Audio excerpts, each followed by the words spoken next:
welcome back to another video. Here's day 2 of my 7 days 7 video series, and I hope you enjoy. Today's video is going to be what is in my quarantine dance space, because I thought I would do a fun twist on the what's in my dance bag trend. The first thing I have in my quarantine dance space is my dance shoes. Now I don't have that many pairs in here because more of the specialized shoes, chorus shoes and stuff, I can't really use on this flooring, but I have my point shoes. This is my current pair. They're only just broken in. Yeah, they're, in case you're wondering, they are Energetics Athenas. Love these shoes, and I've only donned one of them so far, but we'll get there. Next, I have my dead point shoes that I use for photo shoots. As you can see, they're really messed up at the bottom there, but that's because I use them on like concrete and grass and stuff just for photo shoots. But I keep them in here in case I want to do any point contemporary, because I'd rather use these shoes than my nice new ones. And the last pair of shoes I keep in here are my tap shoes, because the rest of the stuff like ballet on flat and lyrical and contemporary and jazz I can do barefoot on my tap board if I need to turn, or just on the carpet, but tap I need to be able to make the sounds so I'm doing it correctly. Up next, I'll show you all the resistance bands that I have in here. First up, I have this one, which is a upside down heavy wide band for, like, you put it around your thighs and stuff. We do lots of stuff with them in technique classes, and I have a few of them in different strength levels. These ones are just from Kmart, pretty cheap for, I think it was a 4-pack, and these ones I got online on eBay or something, again pretty cheap for a multi-pack. I have a lot more resistance bands in my bedroom or in other rooms of the house, but the other band that I have in this room is just a normal TheraBand, which you would have seen in yesterday's video for my foot articulation.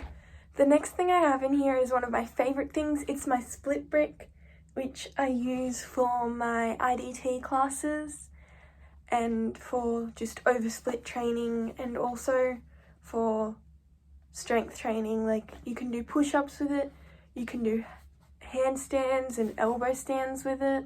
It's just a good training tool overall. The next thing I have in here is my foam roller.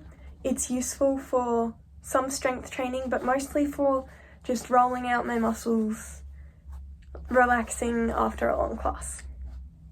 One of the most useful things I have in here is something I also dislike: ankle weights. They're really helpful for strengthening. These ones were just from Kmart, not exactly sure how much, pretty cheap for 2 1-kilo ankle weights.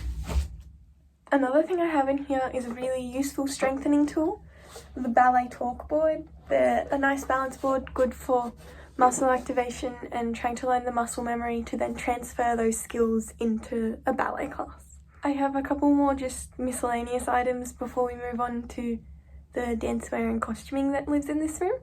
I have, of course, my drink bottle, really useful, stay hydrated, water's good for you. And last thing I have for this section of the video is my hair stuff. I just keep a scrunchie, a spare hair clip and a mini hairbrush in here, just for any like in between class emergency touch-ups. Let's move on to the dancewear and costuming that I have in here. Aside from my tutu, I only have 3 of my costumes in here. The rest of them are elsewhere in the house for mending or cleaning. The first one I'll show you is my student choreo costume. I really like this. I love the sparkles. It's just a really cute costume.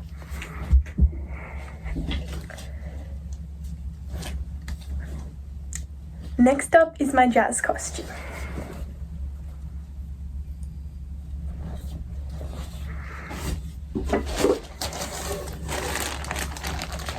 The last costume I have in here is my lyrical contemporary costume. And this one also has a hairpiece that comes with it.